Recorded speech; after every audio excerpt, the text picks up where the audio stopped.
Bonjour tout le monde, nos premiers connectés. Et bonjour les premiers connectés. On va encore attendre quelques minutes avant de commencer, que ça continue de se connecter.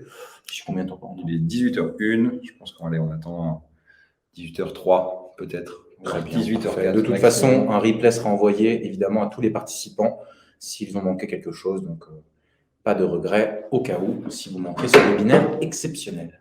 Oui, c'est ça. Tout le monde recevra un lien. Tous ceux qui étaient inscrits recevront le lien du replay. Et même ceux qui n'ont pas participé.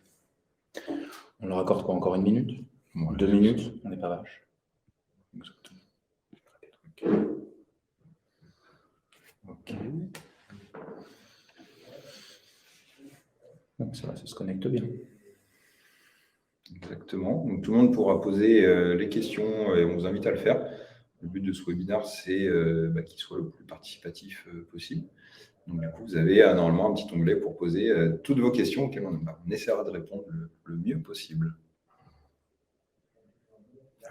Je me vois ici.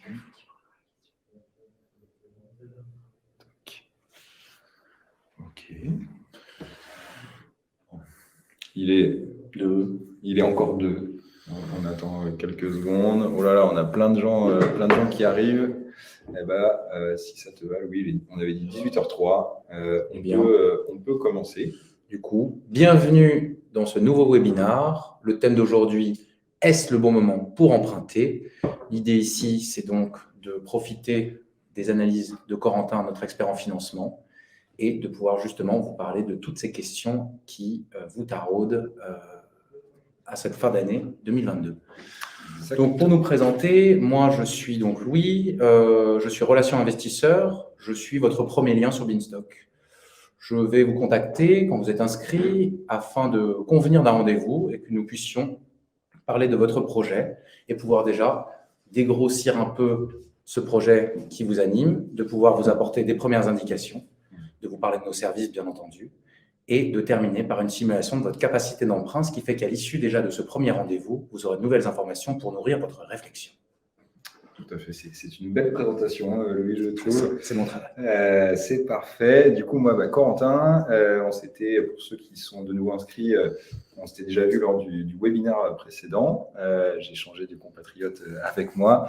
Donc, moi, je suis expert en financement. Je m'occupe donc du pôle financement chez Beanstalk. Pour me présenter rapidement, mon métier, c'est, par exemple, quand vous avez Louis au téléphone, sur certaines particularités, de s'assurer. Ok, on avait un petit message d'erreur sur la connexion. A priori, c'est bon. N'hésitez pas à nous mettre un message également si jamais il y a des soucis de connexion. Donc, du coup, expert en financement, mon rôle, quand Louis vous a au téléphone et qu'il y a des petits sujets sur des particularités sur votre dossier, de s'assurer que vous allez être finançable, puisque tous les projets d'investissement locatif sont liés au financement. Donc, s'assurer de la partie avant même que vous signiez un projet, que vous soyez bien finançable. Et le cœur de mon métier, c'est lorsque vous avez un projet qui est arrêté, c'est de vous accompagner pour déjà d'une, trouver un financement, et de deux, trouver le meilleur financement possible, que ce soit en vous aidant à négocier dans votre banque ou en négociant dans les banques partenaires Beanstalk.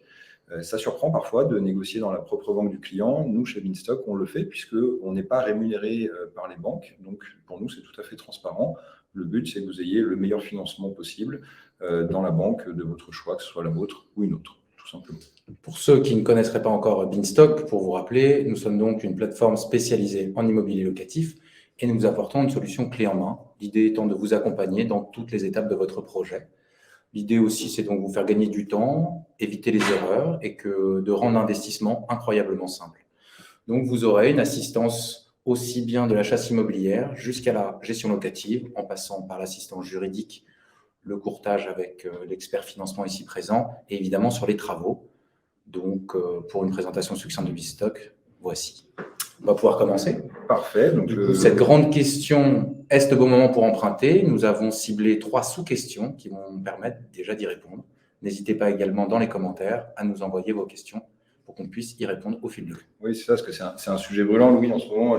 Quand tu me disais les investisseurs que tu as au téléphone, moi, c'est pareil, quand on arrive au moment du financement, on se pose des questions, il se passe beaucoup de choses. On a entendu parler du taux d'usure, de la hausse des taux. Est-ce que c'est encore le moment? Donc, vraiment, l'objectif, c'est de vous donner le max d'informations. Après, tout le monde a des cas un petit peu particuliers, donc on vous enverra un lien pour pouvoir prendre un rendez-vous personnalisé directement. n'hésitez pas si vous souhaitez un peu plus de précision sur votre cas à vous, ou même pour vos enfants, vos petits-enfants, en fonction des personnes qui ont des projets autour de vous. Sans plus attendre, tout d'abord, cette première question, est-ce que la hausse des taux est réelle? C'est une bonne question parce que c'est parfait. Alors, pour répondre simplement, oui, la hausse des taux, elle est réelle. On a constaté effectivement à partir du 1er octobre, puisque ça fonctionne notamment en trimestre, une hausse des taux dans la plupart des banques qu'on va donner entre 0,3 et 0,4% sur toutes les durées, que ce soit 10, 15, 20 ou 25 ans. Ce qui nous amène sur des taux sur la durée la plus utilisée, qui est plutôt le 20 ans pour l'investissement locatif. On part souvent sur un financement sur 240 mois. On va être sur des taux qui vont osciller entre, je dirais, si on prend une fourchette très large, entre 2 et 2,60. Il y a certaines banques qui montent jusqu'à ces conditions-là. Aujourd'hui, les taux se négocient entre 2,20 et 2,40. Attention, dans un financement, le taux, c'est une donnée qui est importante, mais ce n'est pas la plus importante, notamment dans l'investissement locatif. Il y a beaucoup de choses qui comptent encore plus que le taux. Donc oui, les taux ont monté. Alors pourquoi les taux ont monté? Je pense qu'on l'entend tous depuis quelques mois. On est dans une période d'inflation. L'inflation, c'est les prix qui augmentent pour la même chose. Eh bien, ça se répercute sur le prêt immobilier. C'est plus cher pour emprunter et ça se reflète à travers le taux. Donc, il y a l'inflation, il y a la Banque centrale européenne qui a remonté ses taux. Tous ces indicateurs sont répercutés par les banques. Quand vous allez demander un crédit pour acheter à votre banquier, eh bien, ils répercutent un petit peu cette hausse. Donc, aujourd'hui, la hausse des taux, oui, on peut pas, ça devient difficile d'emprunter en dessous des 2%. Maintenant, on reste en valeur absolue sur des taux qui sont hyper avantageux. Je vais vous partager tout de suite. Ça puisse leur parler, en effet. Une courbe.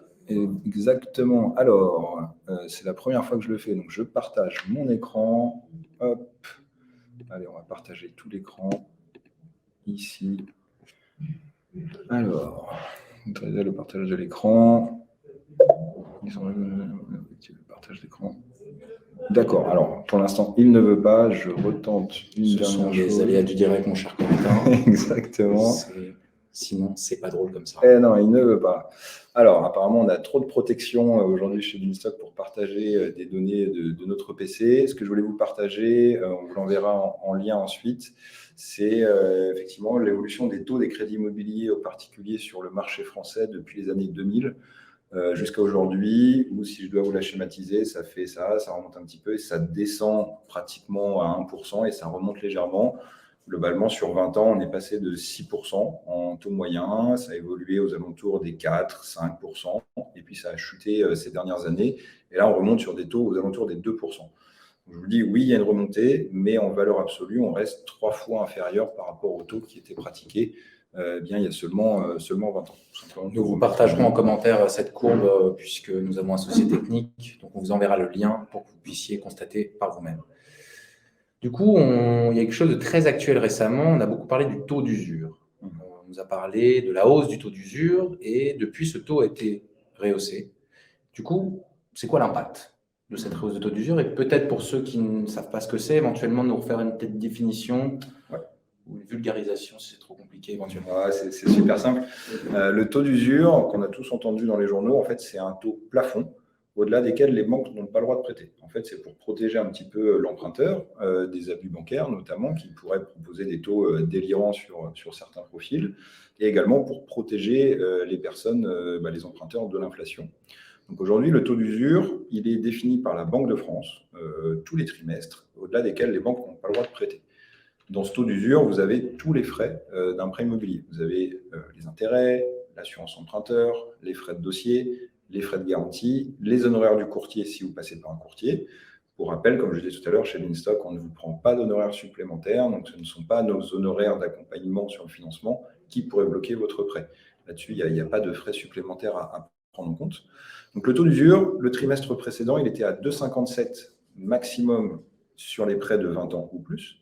Et là, il est passé à 3,05. C'est donc une bonne nouvelle? Alors oui, c'est une bonne nouvelle. Ça nous a donné un peu d'oxygène. On avait des dossiers qui parfois étaient vraiment limite. On se retrouve à 2,58, 2,59. On ne peut pas négocier avec la Banque de France. C'était un coup près. Si vous êtes au-dessus de 57, eh bien, on ne vous prête pas, ce n'est pas possible. Donc ça a été la très bonne nouvelle on va dire de la hausse du taux d'usure qui a un petit peu simplement reflété la hausse des conditions sur le marché. Ce qui se passe aujourd'hui dans la réalité du terrain, c'est que les banques empruntent l'argent. Ça, c'est un autre graphique que je voulais vous partager et que malheureusement, je ne peux pas, mais on vous enverra le lien également. On garde la surprise pour juste après. Aujourd'hui, les banques empruntent l'argent sur le marché, c'est ce qu'on appelle le TEC 10, le TEC 10 ou l'OAT, à 2,89. Donc on voit que 2,89, c'est un taux qui est élevé, c'est même un taux qui est plus élevé que les taux que la banque vous prête quand on parlait de 2,20, 2,30, 2,40. Aujourd'hui, les banques ont ce qu'on appelle un coût de refinancement qui est assez élevé. Et donc, elles ont finalement remonté leur taux de 0,3, 0,4, comme on le disait tout à l'heure, grâce à la remontée du taux d'usure. Donc, on a, pour faire simple, une fenêtre de tir là, sur le mois d'octobre où on a des banques qui n'ont pas encore complètement remonté leur taux, qui nous permettent de passer avec le taux d'usure. Mais on a aussi des banques qui remontent un petit peu leur taux en ce moment grâce à la hausse du taux d'usure. Donc, c'est une bonne nouvelle. Ça nous permet de faciliter le déblocage de la plupart des prêts pour nos emprunteurs. Et si j'ai bien compris, moi qui ne comprends pas bien le financement, ça ne va pas faire reculer la hausse des taux. Ça ne va pas faire reculer la hausse des taux. Effectivement, on est plutôt dans une dynamique à la hausse des taux, mais qui reste contenue en valeur. N'oubliez pas la comparaison, si on regarde juste les 20 dernières années, on reste sur des taux 3 fois inférieurs de ce qui se faisait il y a 20 ans. Et les remontées, on parle de dixième, on n'est pas sur des prises de 1, 2 ou 3% sur les taux. Mais alors du coup, si ces taux continuent d'augmenter beaucoup, est-ce que ça reste toujours intéressant d'emprunter de l'argent pour investir ? Alors ça, c'est la question du moment. Les taux montent. Est-ce que c'est encore intéressant aujourd'hui, lorsqu'on fait un investissement, d'emprunter de l'argent ? Eh bien, j'ai envie de vous dire, oui, c'est même urgent d'emprunter. C'est aujourd'hui le moment, puisqu'on est dans une phase de l'économie où, comme on le disait, les banques ont un coût de l'argent qui est pas loin des 3% et elles vous le prêtent à 2 et quelques. Donc la banque, elle est hyper sympa. Elle vous permet d'emprunter de l'argent à un coût qui est décalé par rapport à ce qui se passe sur le marché réel de ce que coûte l'argent pour emprunter aux banques. Donc, on a une chance incroyable en France. On a un marché de l'immobilier qui est stable.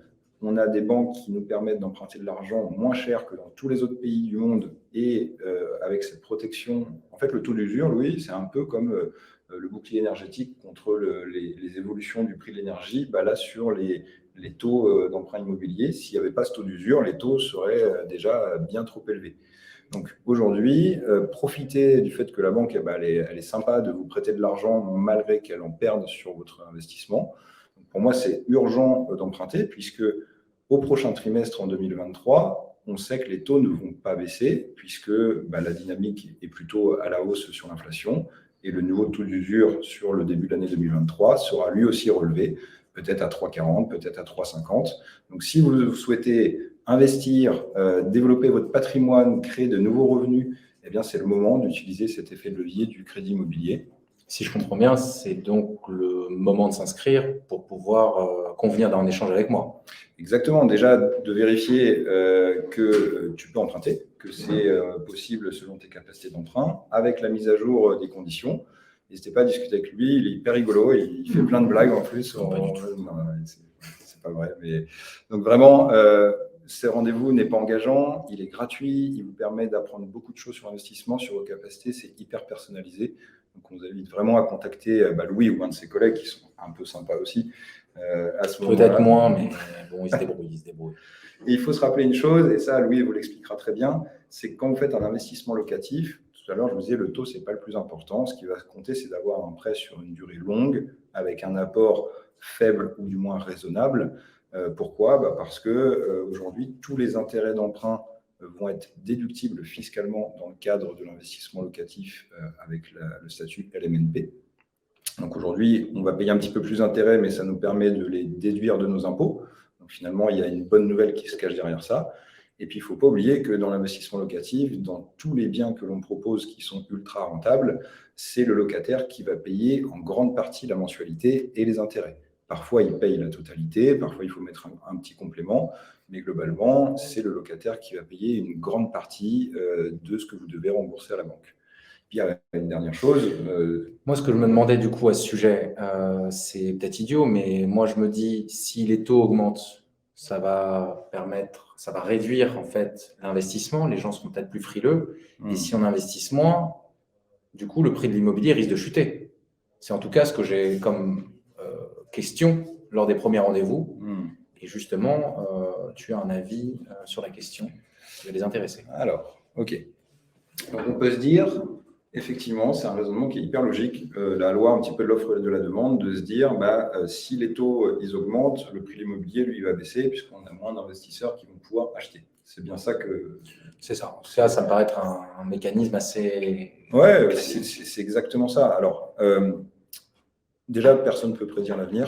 On ne peut pas savoir… Même pas toi ? Non, même pas. J'essaye parfois, mais non. Il y a un loto bientôt, donc si tu peux m'aider.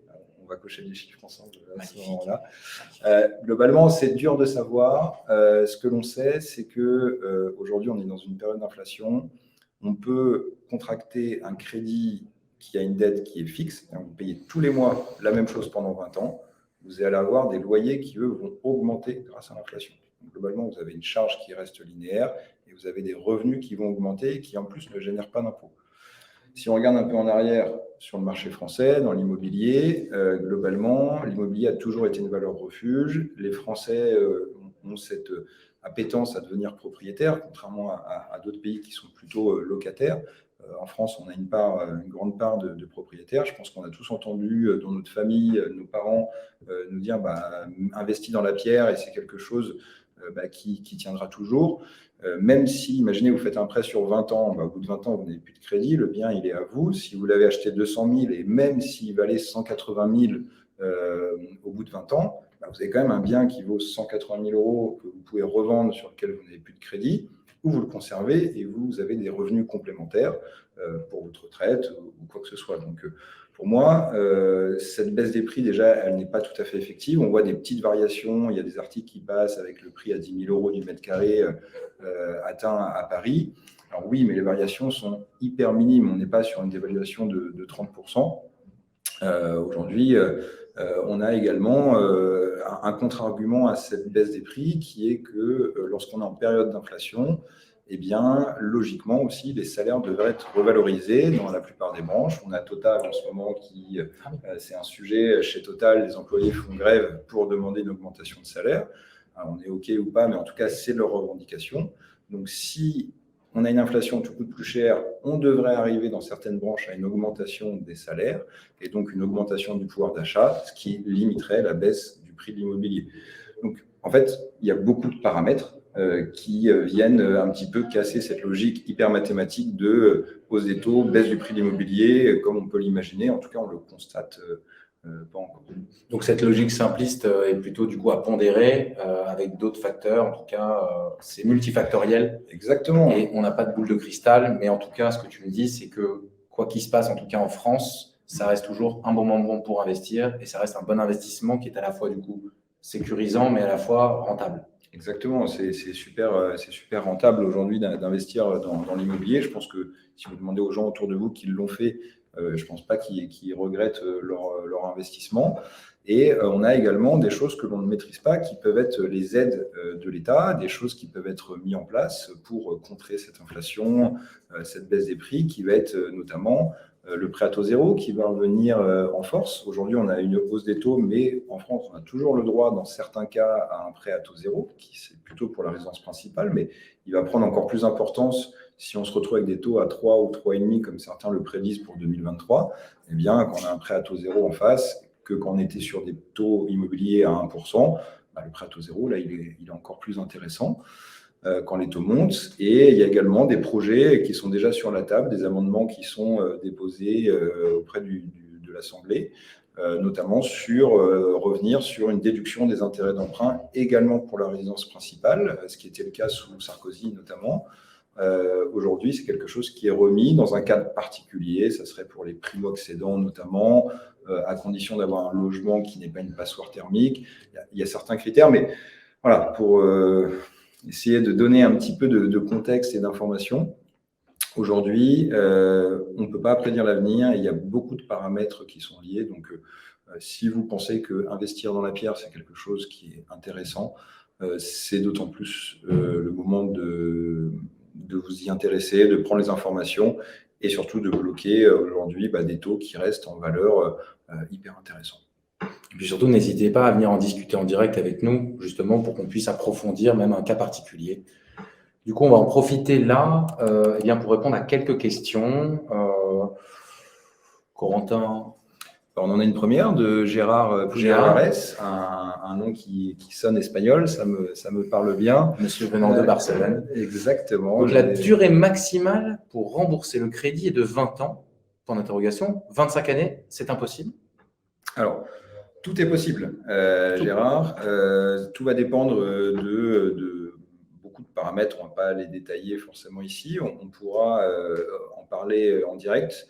Aujourd'hui, le 25 ans existe dans toutes les banques. Il est de manière générale plutôt réservé à la résidence principale. Maintenant, on a des dossiers d'investissement locatif qui sont également financés sur 25 ans. On a même vu, alors ça c'est très rare, dernièrement, avec Jade, qui fait partie de l'équipe financement, un financement sur 30 ans. C'est rare. C'est un oiseau rare. C'est un oiseau très rare à ce moment-là, mais Jade a sorti de la magie comme il sait faire. Donc 20 ou 25 ans. Les deux durées sont possibles, on peut faire entre les deux aussi. Et sachez une chose qui est finalement assez peu connue, c'est ce qu'on appelle la modulation. Si vous partez sur un prêt sur 20 ans, eh bien votre prêt, après les 12 premiers mois de remboursement, dans la majorité des banques, vous pouvez faire ce qu'on appelle une modulation. Une modulation, ça veut dire que vous pouvez décider d'augmenter ou de diminuer votre mensualité. Alors, à quoi ça sert? L'augmenter, ça permet de réduire la durée du prêt et optimiser son coût, notamment.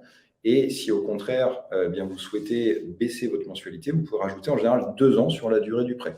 Donc, même si on a un financement qui est sur 20 ans initialement, on va utiliser peut-être un différé d'amortissement pendant 1 an pour couvrir la période des travaux et faire un petit peu de trésorerie.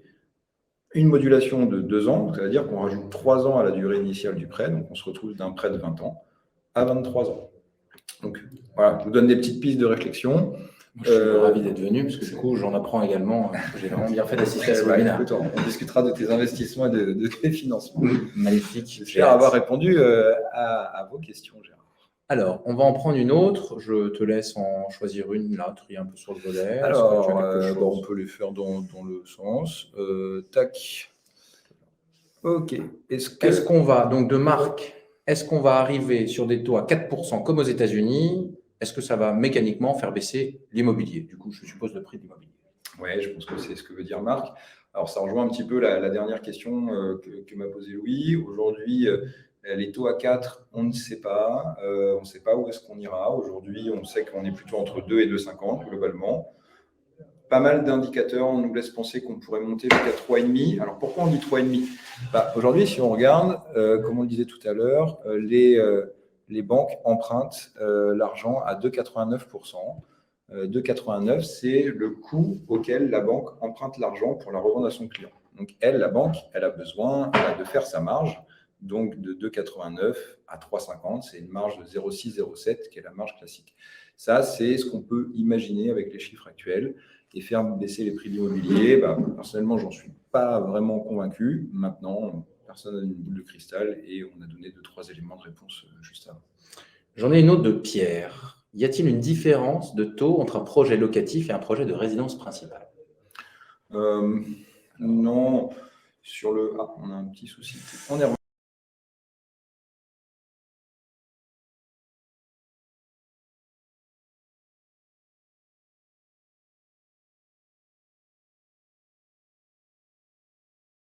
C'est bon, normalement, on est revenu. Les aléas du direct encore. Nous allons donc répéter la question au cas où. Pierre, y a-t-il une différence de taux entre un projet locatif et un projet de résidence principale? Non, pas vraiment. Le taux, lui, il va être calculé plutôt sur votre profil à vous, notamment vos revenus et beaucoup d'autres critères qui sont regardés par la banque. Ce que vous êtes prêt à faire également pour jouer le jeu avec la banque. Est-ce que vous êtes prêt à faire un placement? Est-ce que vous êtes prêt à souscrire l'assurance chez eux? Il y a beaucoup de critères. La différence entre résidence principale et locative, c'est plus sur la durée du prêt, où on a plus facilement du 25 ans sur la résidence principale, mais il faut aussi respecter tous les ratios d'endettement. Ok. Alors j'enchaîne, j'envoie une d'Emeric. Alors, Émeric, un petit peu plus costaud. Quel taux de crédit pour un investissement locatif via SCI à l'IS, donc l'impôt sur les sociétés, sur 22 ans? Alors, très dur à répondre, Émeric. On pourra Merci pour ta question. alors oui, déjà, merci pour ta question. Moi, ce que je te propose, c'est de prendre un rendez-vous et de pouvoir échanger dans un premier temps avec Louis ou tous les deux en même temps pour pouvoir te donner une idée des taux que l'on pourrait aller chasser. Tout va dépendre effectivement de ce qu'il y a dans la SCI. Est-ce que c'est une création? Qu'est-ce que tu vas acheter avec? Quels sont les associés dans la SCI? Quels sont leurs profils? Quelle est alors la durée? Tu nous l'as donnée sur 22 ans. Donc, on pourra te donner une fourchette. Mais il nous faudra un petit peu plus de précision pour te répondre. Du coup, on se retrouve pour un rendez-vous d'ici demain, je l'espère, et on pourra répondre à ta question plus en détail. Alors, d'ailleurs, on va essayer de vous partager pour pouvoir prendre rendez-vous. On a un petit bouton normalement, hop, pour prendre rendez-vous. Parce que si le besoin est urgent, évidemment, je suis à votre disposition pour répondre à ces questions. Et si c'est très spécifique au financement, de vous mettre en relation avec Corentin. Parfait. Alors, je cherche, je vous envoie le petit lien. Hop. Où est-ce qu'il est le lien? On verra juste après. Tac. OK. Alors, on peut poursuivre sur une autre question du coup. Émeric, du coup, nous attendons votre rendez-vous pour répondre très en détail à cette question. Oui. J'en ai une autre de Didier. Alors, Didier demande quelle durée d'emprunt demander lorsqu'on a 58 ans. C'est une bonne question, ça. C'est une bonne question. Eh bien, Didier, c'est à votre choix. Il n'y a pas d'obligation. Ce n'est pas parce qu'on a 58 ans qu'on ne peut pas emprunter sur une durée longue. Tout est possible. La seule chose qu'il va falloir être vigilant, ça va être sur le coût de l'assurance emprunteur. Et notamment, on va avoir une différence si on est sur l'acquisition d'une résidence principale ou d'un investissement locatif. Ça sera plus facile d'avoir une durée longue sur un investissement locatif puisque les garanties de l'assurance emprunteur vont être autour plutôt ce qu'on appelle la base, le décès, l'invalidité. On ne va pas prendre l'arrêt de travail, la perte d'emploi, tout ce genre de choses. Donc, le coût de l'assurance, finalement, sera moindre voilà, on a envoyé le petit lien, c'est parfait. On appuie. Tac. Et donc, du coup, pour finir de te répondre, pour aujourd'hui, une durée d'emprunt quand on a 58 ans, on peut faire le prêt sur 20 ans. Ça t'emmènera à 78 ans en fin de prêt. Les banques savent que la durée de détention moyenne d'un prêt immobilier, c'est à peu près 7 ans. Donc, ce n'est pas parce que tu vas sur 20 ans que tu iras forcément au bout. Les assurances emprunteurs peuvent couvrir jusqu'à 89 ans, âge de fin de prêt. Donc, en soi, tout est possible. Nous, on travaille avec des partenaires spécialisés sur l'assurance emprunteur. Si jamais l'assurance de la banque est trop chère, eh bien, on pourra passer par des assureurs en direct pour optimiser le coût de ton assurance.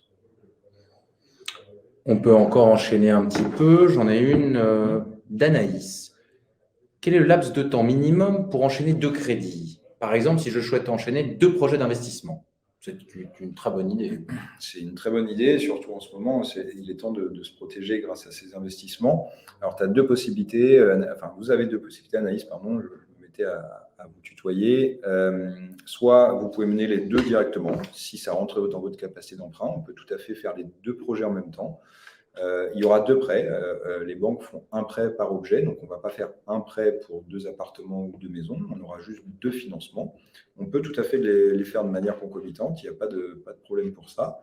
Et sinon, en général, si on en fait un premier et qu'on va en faire un deuxième, les banques vont demander à ce que le bien il soit déjà loué. Par exemple, c'est-à-dire qu'on constate que oui, ça a été facile de le louer, qu'on a une première quittance de loyer, et derrière, tu peux enchaîner tout de suite ton deuxième investissement.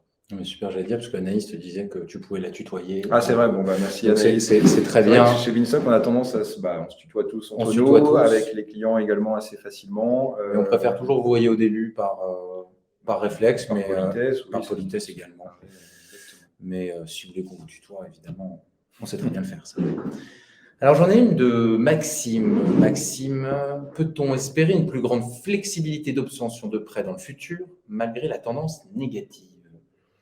Alors, je lis deux choses, Maxime, dans ta question, la flexibilité d'obtention et la tendance négative.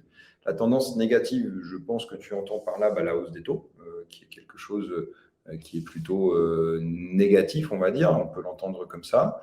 La flexibilité pour obtenir un prêt. Aujourd'hui, les banques, elles sont réglementées avec ce qu'on appelle les normes HCSF. C'est le haut comité, voilà, je sais plus, sur la sécurité financière. Voilà, exactement. On connaît les abréviations et parfois on ne sait pas toujours ce qu'il y a dedans. Qui donne un taux d'endettement maximum à respecter de 35% assurance comprise. Et les banques ont le droit de déroger sur 20% de leur dossier. Donc, cette dérogation, elle existe déjà depuis un petit moment.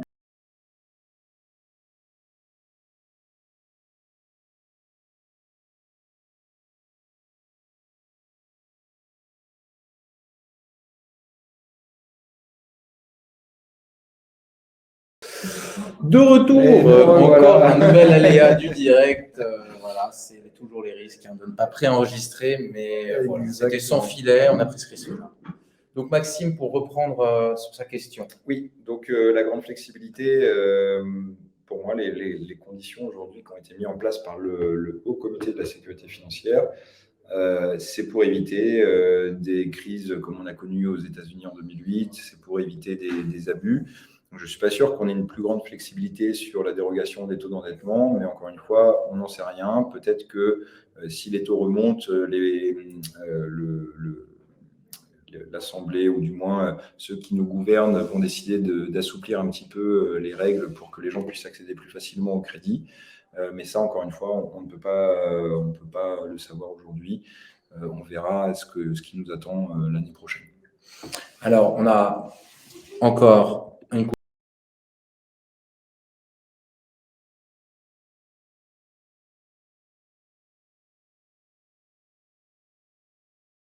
Alors, encore de retour. Voilà, désolé pour ces petits soucis techniques. On a effectivement des petits soucis de connexion Internet. Avant de pouvoir traiter encore d'autres questions, parce que c'est vrai que le temps file, on aimerait déjà vous partager donc ce lien qui vous permet de prendre un rendez-vous pour que vous ayez la chance peut-être que je vous appelle et qu'on puisse justement comprendre un peu ce projet. Moi, c'est mon rôle, c'est des échanges exploratoires, c'est de comprendre un petit peu dans les grandes lignes ce que vous comptez faire, de vous expliquer nos services et de pouvoir vous réaliser déjà une première simulation de votre capacité d'emprunt, ce qui permettra de définir un petit peu votre profil d'investisseur. Alors, Corentin va vous partager justement, on va pouvoir le partager une nouvelle fois. Ça a été fait, on repartage. Écoutez, mieux vaut deux fois une. On a un rendez-vous avec Louis ou quelqu'un d'autre, qui va devoir même assumer, si ça sera moins bien. J'espère que ton agenda, hop. Oh là là, la technologie, c'est beau. Et voilà, c'est exceptionnel. Donc, si vous voulez qu'on poursuive cette conversation demain, je suis disponible, bien entendu. Moi, je pense qu'on a fait à peu près le tour. Je pense qu'on a fait à peu près le tour. L'idée, c'est aussi de vous dire que la plateforme en elle-même est un formidable outil. Beanstalk, sa mission, c'est également la formation, la transmission de l'information. On est quand même dans un monde, en tout cas le secteur de l'immobilier, c'est quelque chose qui a souffert un petit peu d'opacité, voire beaucoup. Et nous, notre but, c'est vraiment de prendre le contre-pied. Donc, vous allez retrouver, et je vous encourage à aller voir la plateforme sur la façon dont nous présentons les opportunités, où toutes les informations que regardent les investisseurs aguerris sont agrégées au même endroit. Vous allez également retrouver sur cette plateforme un onglet indispensable, dont il porte bien le nom, puisque l'onglet s'appelle « Les indispensables », dans lequel vous allez retrouver, évidemment, ça c'est l'équipe marketing qui est dessus jour et nuit. L'idée, vous allez retrouver sur cet onglet « Les indispensables » à la fois un simulateur de capacité d'emprunt, qui est peut-être un petit peu moins précis que celui que je vais vous réaliser, mais qui vous apporte tout d'abord une première approche, en tout cas un ordre d'idées. Vous retrouvez également, par exemple, des cartes de villes, nos villes interactives, pour découvrir justement des villes où investir, dans lesquelles vous avez vraiment une fiche, une photographie de la ville et pourquoi c'est intéressant d'investir. Vous avez également un blog. Alors, pour tous ceux qui n'ont pas de livre de chevet en ce moment, je vous encourage un article par soir de Beanstalk. Et d'ici la semaine prochaine, si vous le souhaitez, je vous commencerai par une interro. Mais vous allez retrouver plein d'autres outils. Je ne peux pas tout vous dire parce que ça serait quand même gâcher la surprise. Mais cette plateforme, elle est là aussi pour vous faire monter en compétences, pour que vous puissiez apprendre pas à pas ce que c'est l'investissement locatif. Nous avons tout intérêt chez nous à Beanstock que vous compreniez l'investissement locatif. Nous, ce qu'on cherche, c'est une relation de confiance et une relation de long terme, car on souhaite que vous puissiez déclencher pas un, mais plusieurs investissements. Donc, n'hésitez pas justement à convenir d'un rendez-vous avec moi ou un autre de mes amis relations en investisseurs pour qu'on puisse justement, en tout cas, aborder le sujet et puis voir ce qui serait possible. Tout à fait. Tu as parlé justement de ces outils. On a le calculateur de rentabilité également qui a été… Qui cache la surprise. Oui, bon, vous verrez à ce moment-là, mais il y a vraiment des outils pour avoir… regardez un petit peu ce qui se faisait sur le marché, qui sont très complets, très précis, sur lesquels vous pouvez faire bouger toutes les choses par vous-même. Et il y a quelque chose d'assez magique également chez Beanstock, c'est qu'on a internalisé tous les différents services qui vont être comme on le disait au début, de la chasse immobilière au financement, à la gestion locative, aux travaux, au pôle légal. Tout est en interne chez Beanstock, ce qui nous permet, quand vous avez un projet en cours, d'échanger tous ensemble et de le mener à bien dans les meilleures conditions possibles. Est-ce qu'on a encore le temps pour une dernière question? Je vois que Didier nous a envoyé une nouvelle question, effectivement. Parce que c'est la dernière qui vient de popper. Pour les autres, rassurez-vous, ces questions-là seront traitées. Venez prendre un rendez-vous. On sera ravis de vous expliquer et surtout de parler de votre cas particulier, puisque parfois, certaines questions sont trop spécifiques pour pouvoir y répondre comme ça dans le webinaire. Je vois aussi que Aymeric a déjà pris un rendez-vous avec Florian. Florian, je suis obligé de dire que c'est mieux que moi. Je suis obligé de le dire. Donc, magique, Flo. Aymeric, Florian, c'est un excellent choix pour vous et vous ne serez pas déçus de son analyse. Nous terminons donc avec une dernière question tout de même. Allez, très bien. Qu'est-ce qui freine les banques aujourd'hui? Le manque d'apport, la conjoncture et la question saute. Donc, le manque d'apport, la conjoncture ou le profil de l'emprunteur?